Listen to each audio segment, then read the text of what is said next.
Right, okay, here we go. Album 2. If you missed the first part, I did a little introduction there explaining the concept of this whole thing in case you couldn't grab that from the title. So go back and watch that. But here are our rankings so far based on the first album. Should Have Said No is a strong favourite, Picture to Burn second. But we're going to be adding to this today with album number 2.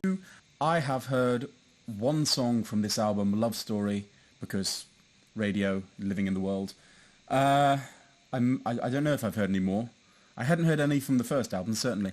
Okay, let's jump straight into it, shall we? Okay, the first track on this second album is called Fearless. Fearless is about the feelings present when a new relationship begins. It is the title track of Taylor's sophomore album and has become a fan favourite over the years. Okay. Taylor explained a bit about what fearless means to her. Fearless is not the absence of fear. It's not being completely unafraid. To me, fearless is having fears. Fearless is about doubts, lots of them. To me, fearless is living in spite of those things that scare you to death. Fearless is falling madly in love again, even though you've been hurt before. No matter what love throws at you, you have to believe in it. You have to believe in love stories and Prince Charmings and happily ever afters. That's why I write these songs. Because love is fearless. Great. Okay. Oh, by the way, I've also restructured my notes a little bit. So I will be keeping these to hand and adding to them as and when.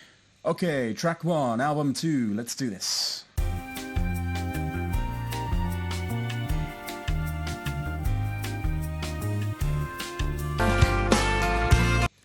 Okay, so straight away, this is a different vibe. This is much less country. The twangs, she's singing softer. She's definitely got a softer, chestier tone than in her previous album. She's skewing more pop, and the production on her vocals is a lot deeper. There's a lot more to it. I'll have to look into the production on this album because I've got a feeling there's A, more money behind it, and B, more people behind it. A weird thing I did notice in the album notes is that about 5 different people are credited for finger snapping. So I'll be listening out for some top quality finger snapping. I'm looking forward to that. Okay, verse 2.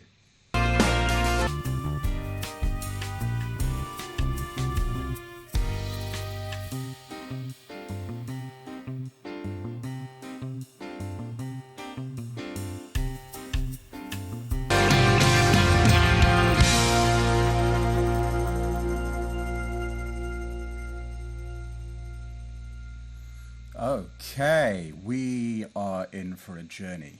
Right. And I don't know how it gets better than this. You take my hand and drag me head first. Fearless. I don't know why, but with you I'll dance in a storm in my best dress. Fearless. Yeah, she's taken, I don't know why I'm surprised about this, but she's taken the singer-songwriter acoustic guitar and vocals thing, and she's leveled it up a little bit. So still roughly the structure that she always uses and the simple chords that she always uses, which is good because, you know, you get too complicated and it's difficult to play live. But she's definitely, like, she's leveled up the production. She's leveled up her voice. You can hear at some point, I think it was in verse 3, I think, when she sings "You Put Your Eyes on Me," she's got a bit. You put your eyes on me. She's getting a bit more emotion in there, which is difficult to do sometimes in country because you're always singing with that twang. She's doing some things with her voice now that are allowing her emotions to come through a bit more in the song, which is great because this song particularly needs some emotion to it, which she's got, which is great. Yeah, I think some of the songs in the first album may have lacked a little emotion just due to the way that she was singing them and the fact that she was, you know, very, very young. She obviously, apparently she wrote this album while she was promoting the first album. Obviously the first album's got songs that she wrote when she was 12, 13. So this album was being written and co-written when she was 16, 17. So there's a bit more maturity to it. So this song definitely works as a song that is about fearlessly jumping into new things, not being afraid. Where are we going to rank this is going to go in A tier. which is filling up, quite frankly. We need some worse songs, because otherwise it's just going to be, everything's going to be an A tier. Okay, next song is called 15, where Taylor looks back at her freshman year. Taylor wrote the song about her best friend Abigail Anderson, who she met during 9th grade and is still best friends with. That seems like something worth writing down. Right, nothing to be said about this one really. Let's jump in.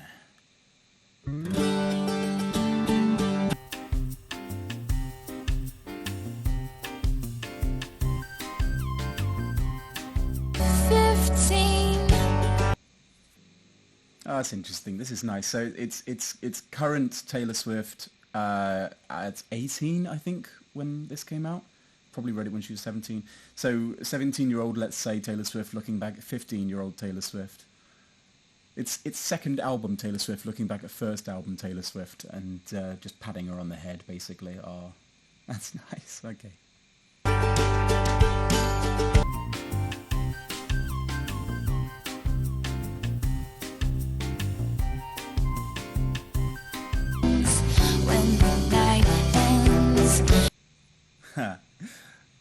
So I know enough now to know that verse 2 is about Drew Dunlap with his car. And that was all she needed at the time, I think. Yeah, bless her. So once again, yeah, patting her on the head, going, "Ah, you thought you were in love, bless you."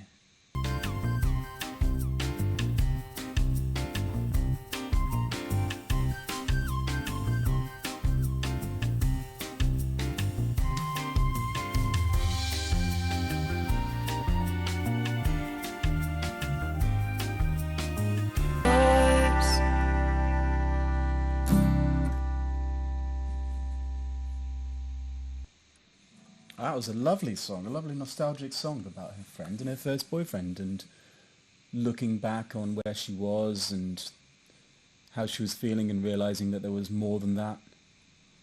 That's lovely. 'Cause when you're 15, somebody tells you they love you, you're gonna believe them. When you're 15, first kiss makes your head spin round. Yeah, that was a great song. I am getting concerned about this tier list because now A is almost full and D is empty. So maybe what I should do is move everything down. Okay, this seems like a better idea. Yeah. Okay, great. But after this album, I am going to have to think of a different solution for this because it's going to go off the edge of the screen and make it a little pointless. Okay. What is the next song? It's Love Story, the one I know. And of course it's got the biggest about section. Okay, so Taylor was inspired to write Love Story when she was going through a difficult situation with a boy she liked. No, who she wasn't officially dating. The song has been rumoured to be about two singers, the first being Joe Jonas, of the Jonas Brothers, I assume, since it was recorded in March 2008, just a few months before she began actually dating him. Other songs, such as Forever and Always and Last Kiss, are more explicitly about him. I suppose we'll get to those. The second rumoured subject of the song is Boys Like Girls frontman Martin Johnson. I can't say I've heard of the band or the man, whom Swift had a brief fling with in 2008 and collaborated with to pen the band's track Two Is Better Than One and Taylor's song If This Were a Movie. This is a fitting match for the star-crossed lovers theme of the song. Sources claimed although the pair were into each other, Taylor's publicist felt he was not a good match for her American sweetheart image, with her being a punk rocker who was going through personal issues at the time. Yeah, that's absolutely sounds like publicists. Yep, not producers, publicists. She chose to portray the story of Romeo and Juliet in the song because she felt like she could relate. The lyrics talk about disapproval against the relationship and desire to go somewhere far away with him and escape the people who look down on him. In February 2001, Love Story became the first official re-release from Taylor's back catalogue, following contractual disputes with Scooter Braun. Oh, this is the Taylor's version stuff. It marked the beginning of a new chapter in her career as she sought autonomy and freedom from what she perceived as a manipulative business relationship. Right, so I've heard about this, and I've heard about all the albums getting re-released as Taylor's version. because someone held the rights to it and wouldn't give them up. I think something along those lines. I'll look into that more later. But Love Story was the first official one. And now there's albums and albums and albums. And as we're recording this, I think she's bringing out, I want to say it's 1989. It's 1980 something, certainly. Anyway, that should be coming out soon. An interesting thing to do later on down the line might be to listen to some originals tracks like I'm doing now, and then listen to the Taylor's version and analyse the differences, because I'm sure her voice will have changed. The reason I'm not doing all the Taylor's versions now is because I want to see how her voice changes as she goes. And listening to the Taylor's version stuff, I imagine it would all be 2020, 2021, 2022 Taylor. Okay, let's get into this song.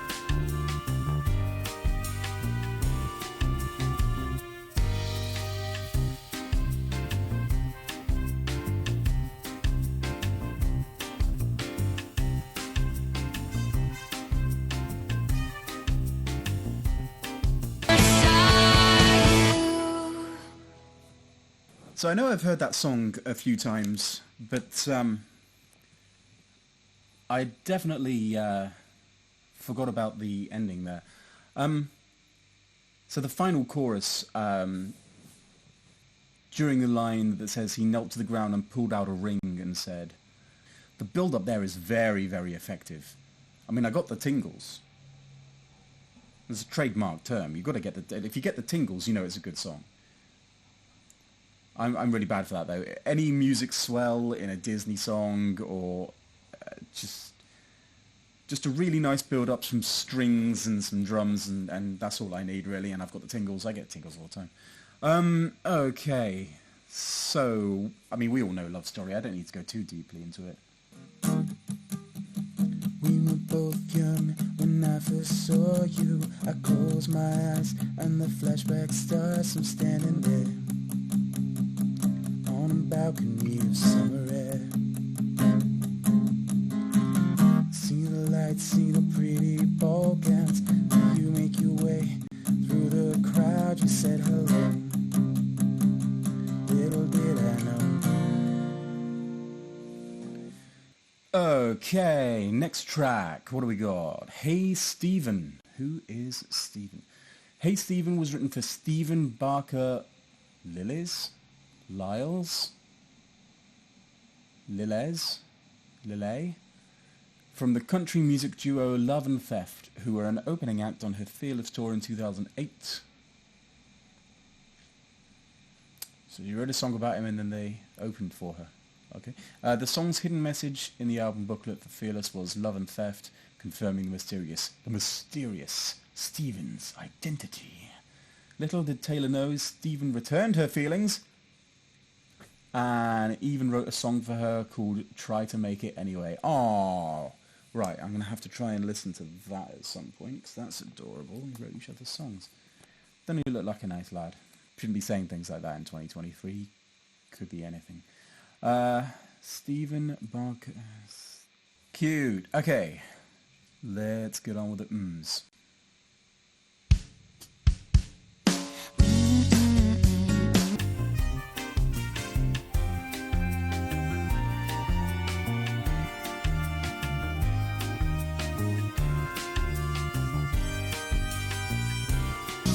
I can't help myself. Okay, so this is back to being very, very, very, very, very country, which makes sense because this guy was in a country band, yeah. Okay, so she's gone back to her country roots to write a song about a country boy. Also, that chorus, something in it sparked something in me. Hold on a sec. I can't help it if you look like an angel. I can't help it if I wanna kiss you in the rain. Is similar to I don't care about the sunny weather. Don't care about the sex when we're together. Don't care about nothing if you don't care.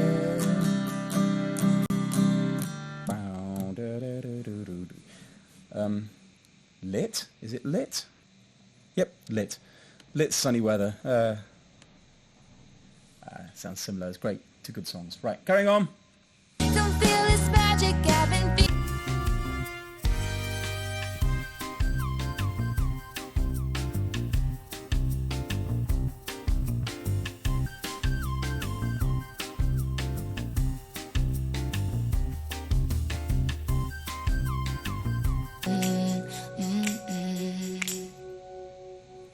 Sweet. I was very, very focused on the random church organ in the background. I don't know if that's a... I don't think it's a country music staple. It might be a modern country music staple, but normally it's... I don't recall hearing it in too much. Perhaps country is merging with gospel these days. But either way, I am definitely going to send this to my friend Steve, because he's not going to like that, but I think his girlfriend might be able to taunt him with it. Anyway, that's a pretty country song. Let's have a look. Oh, I didn't rank Love Story. Love Story is going to be another B, I think. Hey Stephen.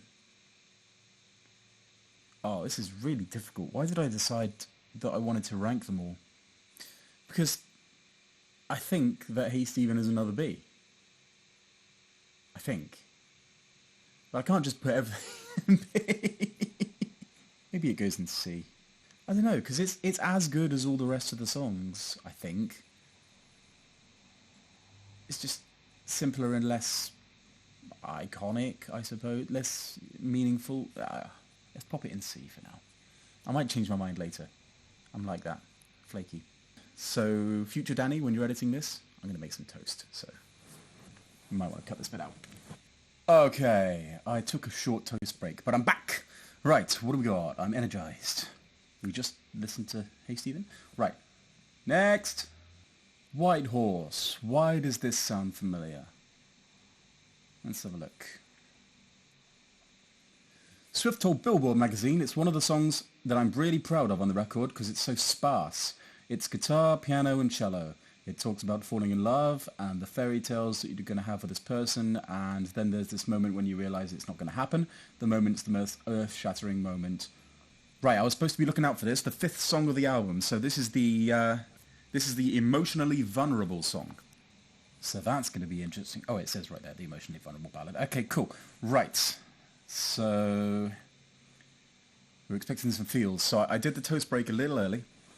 I should have waited until after this one, because now I'm all energized for a sad song.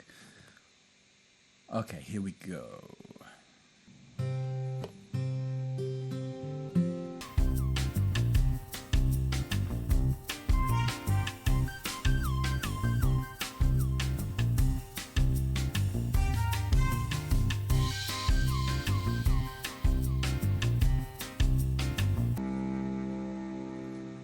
So, what I was about to say before this song was that this album seems to be a lot more optimistic and, I was going to say romanticizing love, but I mean, it's kind of, that's what love is, you know? It's, but optimistic, yeah. And then this song happened, and to hear someone like Taylor Swift, who, from my very limited knowledge of her so far, is very romantically minded, very lost in her own thoughts, windswept romance riding off into the sunset sort of mentality. To hear her sing the lyric, "I'm not a princess and this ain't a fairy tale," is terrible. Like it's just it's a very, very sad song. I wonder if this is about someone's particular. Did I miss that? Let's have a look. No, it's about love in general, and just when it all comes crashing down, all goes wrong. I'm going to get some flack for this, but because you're not supposed to backseat Taylor Swift. But I think in the last chorus there, where it says, "I'm going to find somebody who might actually treat me well," and she starts to the vocals build up a little bit now. Find someone who will actually treat me well, like that. I think that's the point where the song needs to stop being sparse, and the drums need to kick in. Everything needs to ramp up a little bit for that last half of the chorus there. Just to transition from sadness into anger, because I think that's where the song's going there. Yeah, definitely, because he's come back, he's on his knees, he's trying to chase her, but she's off in the sunset, she's moved on. and it's too late for him to catch her. Yeah, that's just my thoughts on the matter, but yeah, it's a nice song. Oh, I gotta rank it. I don't want to rank. Oh, I hate ranking things. I wish I hadn't set this precedent. I think this one is going to take the place of 15. I think 15's going up. And Whitehorse is staying there. I think I'm happy with that. I think I'm happy with that. I'm putting too much thought into that. It doesn't mean anything. It's just my opinion. It's fine. Right, the next track is You Belong With Me. You Belong With Me tells the story of a boy who is too wrapped up in a toxic relationship to see how much another girl likes him. It appears on Taylor's sophomore album. Yeah, why not? Taylor said the following about the track. I'd overheard a friend of mine talking to his girlfriend and he was completely on the defensive, saying things like, I love you more than anything, baby, I'm so sorry. She was just yelling at him. I felt bad for him at that moment, so I came up with the first line, you're on the phone with your girlfriend, she's upset, she's going about something, she said, and I ran that into the storyline that I'm in love with him and that he should be with me instead of her. Cool. Don't marry her. Okay, cool. I know a thing or two about toxic relationships, so this should be fun.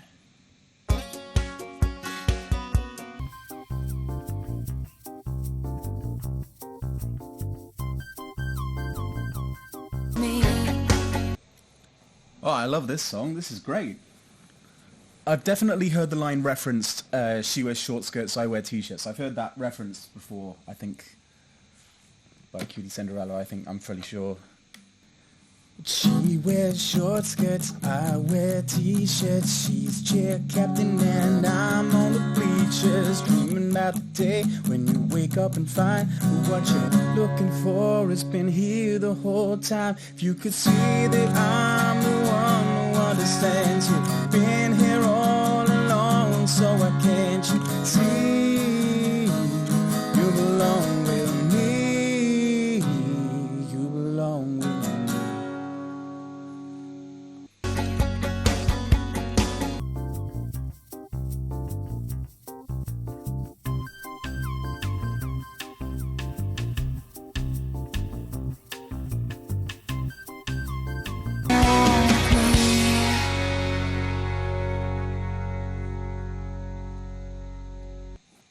Love it. Favourite one on the album so far. So that last chorus again, I feel like I would have held that right. So when it goes, can't you see that I'm the one who understands you, been here all along, so why can't you see you belong with me? And then it kicks in and goes, something. I feel like that last me needs to... So, been here all along, so why can't you see you belong with me?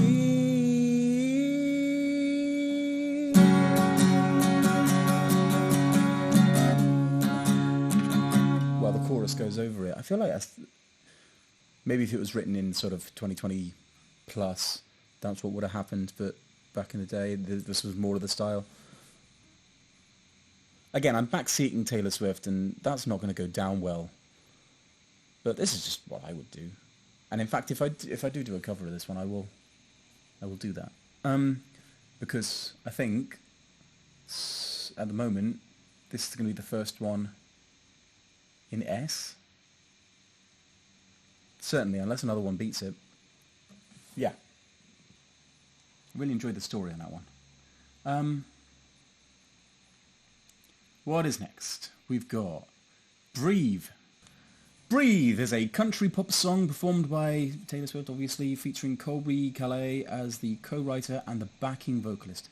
The song was written by Swift and Calais, produced by Nathan Chapman. Hey! Wait a minute, Nathan Chapman, wasn't that the... Yeah, that was the original backing... That was the original backing vocalist on the first album, and I assume this album as well, but it was produced by him. That's interesting. So it's the 7th track from, yeah, we know. The song was written about the end of the friendship. Musically, the song is driven by acoustic guitar. The song received favourable responses from contemporary music artist. Breathe was nominated for a Grammy Award in Best Pop Collaboration. I cannot speak today. What is wrong with my brain? I know it's Monday. But there's no excuse. Best collaboration, but lost to Jason Mraz and Calais' Lucky Breathe. Peaked at number 87 on the Billboard Hot. It tied with Hannah Montana. Great. Cool. Okay. Here we go.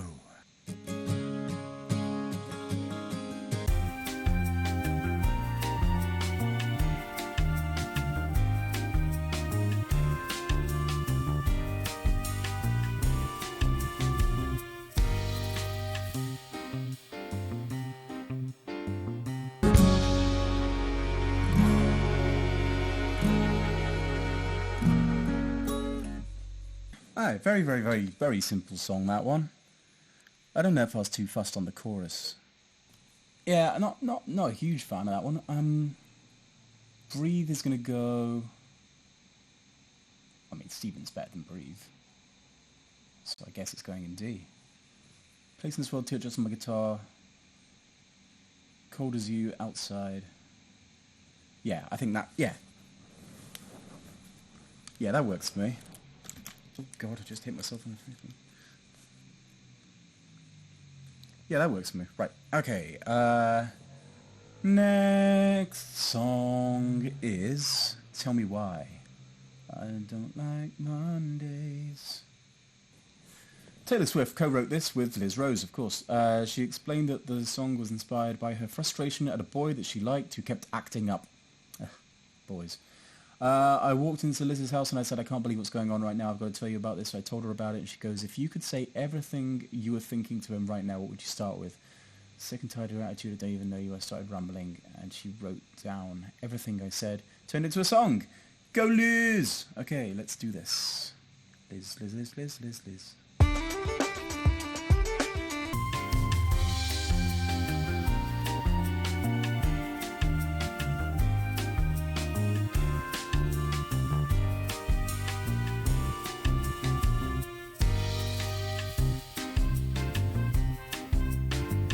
Now you know.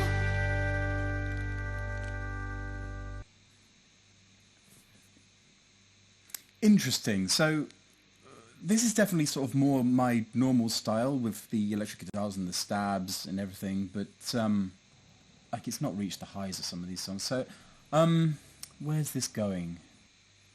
Honestly, I think it's going in C. But it's like a good C and it's near B, but it's not. I would have put it in B except for the songs that are already in B.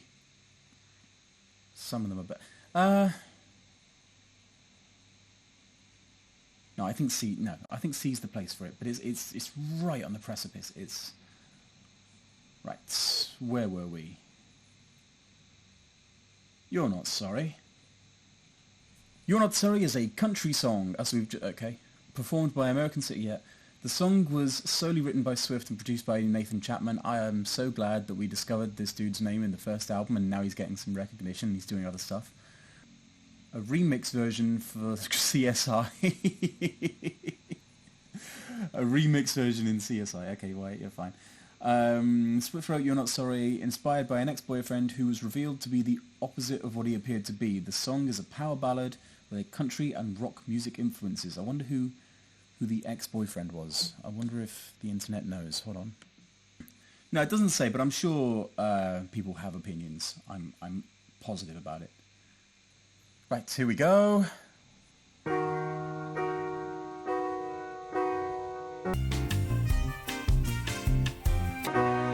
Got the full string section out for this one. It's going to be a sad affair.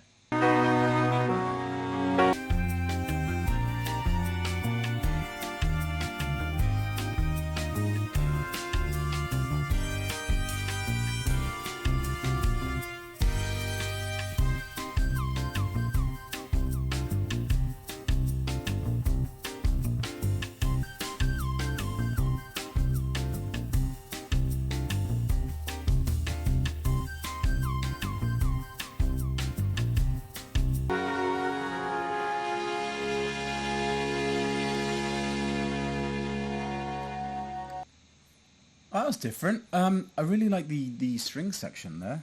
It's very nice. I I wonder if Nathan was responsible for the string section, with him producing it and everything. I wonder what it would have sounded like just on an acoustic guitar. I am almost positive that she will have done an acoustic cover of that at some point. Where am I going to put this? This is going to get more difficult as time goes on, isn't it? This is going in C as well. Yeah, I'm sure, yeah. Yeah. Stop thinking about it so much. Stop thinking about it so much. And just deal with the comments. It's fine. Okay, next track, The Way I Loved You. In The Way I Loved You, Taylor finds herself missing the passionate, albeit unstable relationship she had with her ex, from the last song, I assume. She acknowledges how perfect her current relationship is, but her feelings for him don't compare to the fireworks she used to feel. It's one of those. Got this idea of being in a relationship with a nice guy who's punctual and opens up the door for you and brings you flowers, but you feel nothing the whole time you're with him. You're thinking about the guy who was complicated and messy and frustrating. The grass is always greener, etc., etc. Great, okay.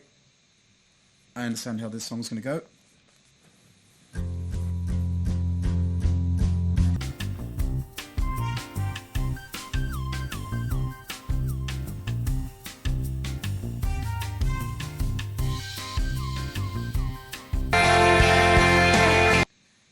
Yeah, so as predicted, the verses are about the put together, sensible guy, and they're all neat and tidy. And then as soon as the chorus kicks in, the lyrics go double time, and you've got a slightly messy line in "It's a roller coaster kind of rush," and it's really helping the message of the song come through greatly.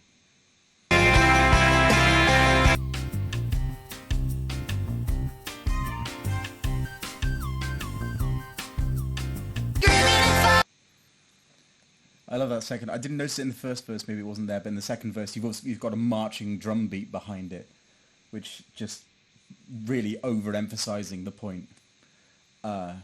Also, at the very end of the verses, it starts to shift slightly tonally, in that the whole verse is her saying, "Oh no, he's perfect, he's wonderful, but," it's great.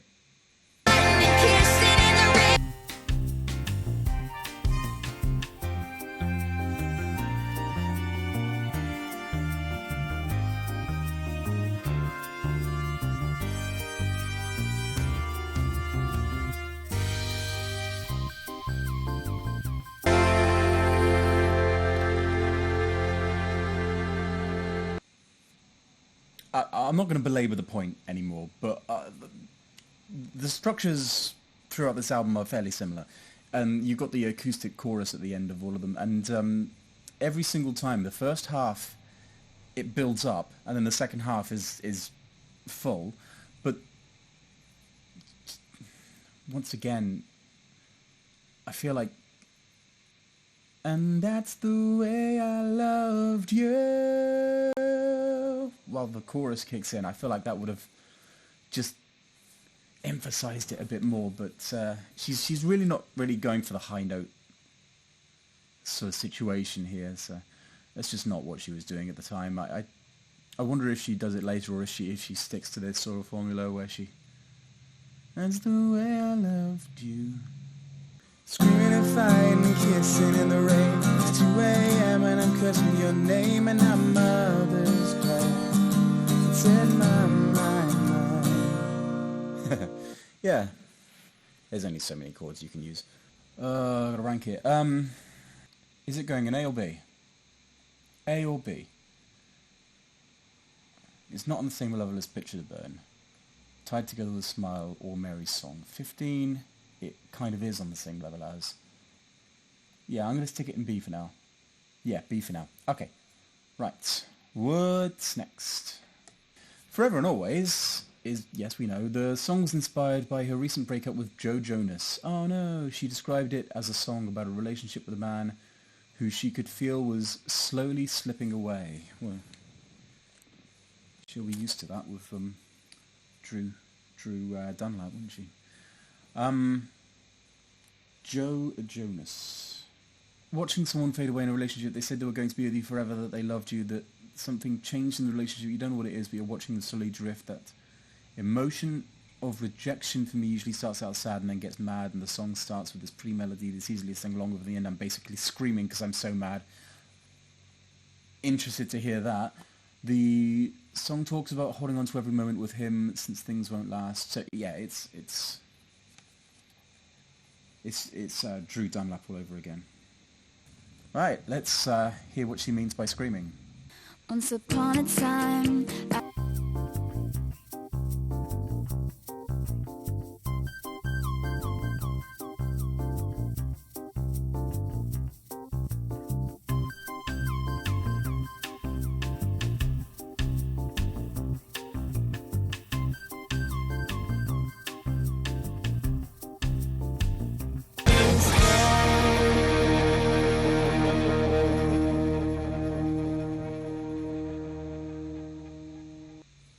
She's got an interesting definition of screaming, hasn't she?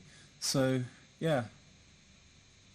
It's a weird one because she gets louder near the end, and then she just stops getting louder at the very last line. It's and it rains in your bedroom, everything is wrong. It rains when you're here and it rains when you're gone. 'Cause you said I'd turn forever and always. Why drop back there? Rains in your bedroom and everything is wrong. It rains when you're here and it rains when you're gone. 'Cause I was there when you said forever and always. Something like that. Whatever. I was too caught up by when she said she was basically screaming at the end. Maybe she was emotionally screaming, or maybe we're just two different people entirely. Great. Forever and always. Forever and always. Okay, so two more songs. So Best Day. The best day. The best day. The best day. This is the best day. Swift wrote The Best Day about her mother, Andrea Swift, and the good effects her mother had on her growing up. She would take me out on adventures and we'd drive around and go to towns we'd never seen before. These adventures and those days of just running away from my problems. You're not supposed to run away from your problems, but when you're 13 and your friends won't talk to you and they move when they sit down at lunch, yeah, that's probably... My mum and I are closer than ever. Out in the big world, I've learnt to appreciate my mum, how smart she is. Arguments have become discussions. Yeah, that tends to happen once you move out of teenage years. Cool. Let's go.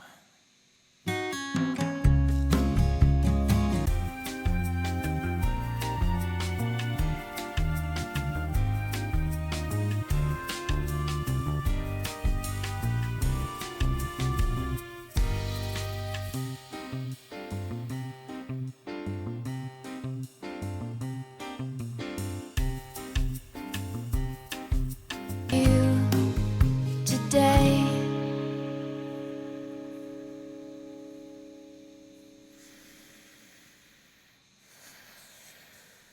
Okay. That is officially the first Taylor Swift song to make me cry.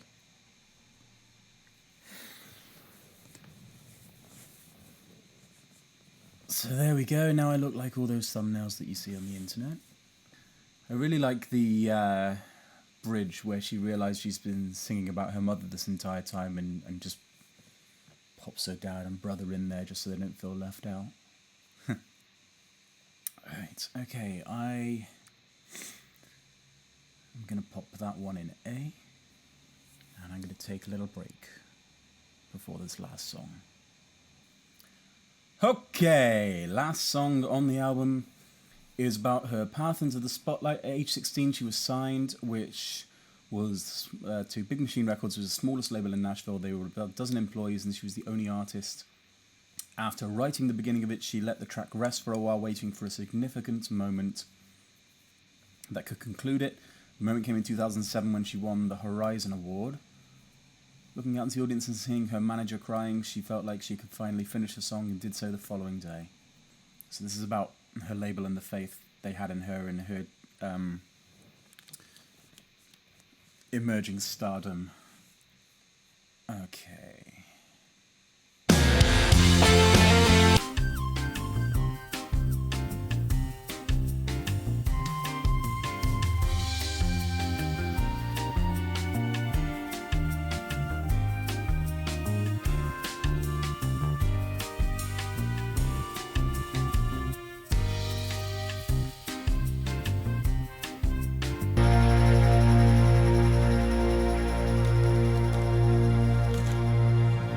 that is the end of that album. I can't say I'm a huge fan of that one. I think it's going in C. Or maybe even D. It's just a fairly nothing song compared to some of the others, you know? I'm going to pop it in D. Ruthless. That's me. That's what everyone says. Okay, so this is where we stand at the moment. Before we put even more in there with the next album, and it's even harder to do. What is the next album? Right, so the next album is Speak Now. Apparently she wrote it on tour. It's more complex and romantic. And there's at least one bop in there. So, okay, looking forward to that. That should be fun. I definitely only knew one song from this album, and that was Love Story. And I didn't realise that was from so early on in her career, quite honestly. But, well, I cried during one, so there's a thumbnail. That's that's one thing. So anyway, we have more notes now, so that's good. You've got Punk Rock Steven, who is a bit of a fling. We've got Love Story about Martin Johnson. We've got Abigail Anderson is the bestie. Joe Jonas, he kind of lost interest and did that man thing where he just fades away a little bit and tries to disassociate from the relationship until he's broken up with. And we had the emotionally vulnerable fifth song. Right, brilliant. Okay, so that's all for this album. I will see you next time. Enjoy.